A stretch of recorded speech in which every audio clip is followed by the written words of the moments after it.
Today, at a public hearing at the GLUC on a plan to build 2 new high-rise condominiums in Pago Bay, 2 residents, former and current UOG professors, directly attacked the condominiums' ownership groups, claim that the condos would not impact the environment. PNC's Tim McHenry has more in this report.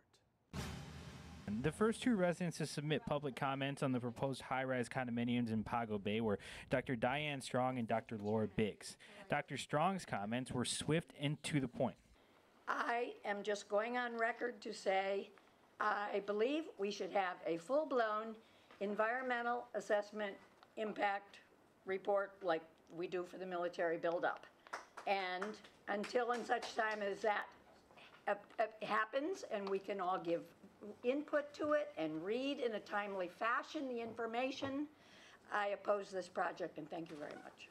Before the public comment portion of the hearing, the ownership group, represented by FC Benavente planners, addressed 5 main resident concerns with the proposed development, specifically the environmental impact of the development on the area, specifically with the Pago River coral reef and the issue of stormwater runoff in the area. The applicants argued that the impact to the environment would be minimal. They cited studies from a retired UOG professor who stated that the coral reef near the area is mostly dead coral and therefore would not be affected by construction and subsequent development of the condos.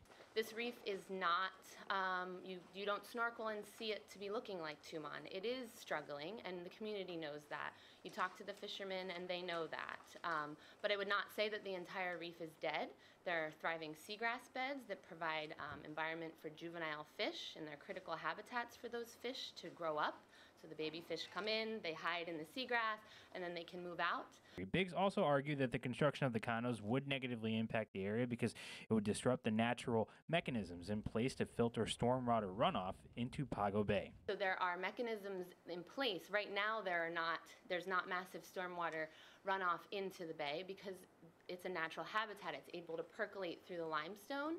And if we have a lot of cement, okay, there's going to be an excess of freshwater runoff. That fresh water isn't just fresh water, okay, it's actually really bad for the coral reefs and the fish and the seagrass that live in that bay. So for PNC News, I'm Tim McHenry.